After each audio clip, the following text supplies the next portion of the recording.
তো hey guys, আসসালামু আলাইকুম। তো আবার চলে আসলাম নিউ ব্লগ নিয়ে। তো আজকে আমি ঘর থেকে বিকেলের দিক দিয়ে ঘরে ধরে চলে আসছিলাম রাস্তার দিক দিয়ে। তো রাস্তা দিক দিয়ে এসে আমরা পোলাবান যেখানে আড্ডা দিই ওইখানে আসিনি, তো এখানে কোনো পোলাবান নাই। এই দেখেন, তো আর কি করার, এখান থেকে যেতে হয় না অন্য জায়গায়। ও রাস্তা দিতে হাঁটার সময় আমার এক বন্ধুকে পাই, দেখেন। তারপর ওর সাথে কিছুক্ষণ এখানে দাঁড়ানোর পর আমি চলে যাচ্ছিলাম বাড়ির দিক দিয়ে। তো তখনই আমার এক বন্ধুকে পাই, ও সাইকেল নিয়ে চলে যাচ্ছিল। পরে আমি ওর লগে উঠি, সাইকেলে উঠি।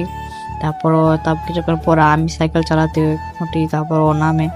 তারপরে আমরা সাইকেল চালিয়ে আমাদের এলাকায় এসে দেখি আমাদের মাঠে ক্রিকেট খেলতেছে। তারপর কিছুক্ষণ বসে ক্রিকেট খেলা দেখার পর তারপরে ইফতারের সময় হয়ে যাচ্ছে, বাড়ির দিক দিয়ে হাঁটা ধরলাম।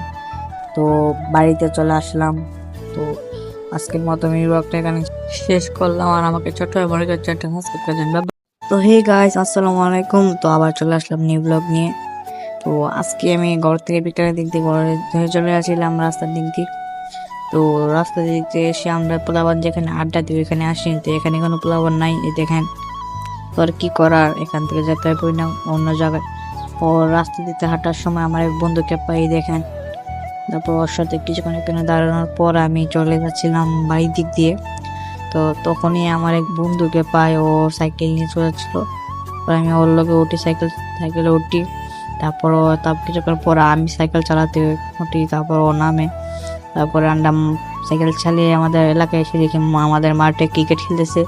তারপর কিছুক্ষণ বসে ক্রিকেট খেলা দেখার পর তারপরে ইফতারের সময় হয়ে যাচ্ছে, বাড়ির দিক দিয়ে হাঁটা ধরলাম।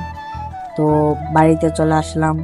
তো আজকের মতো আমি ব্লগটা এখানে শেষ করলাম। আর আমাকে ছোট হয়ে বড় করে চ্যানেলটা সাবস্ক্রাইব করে দেন।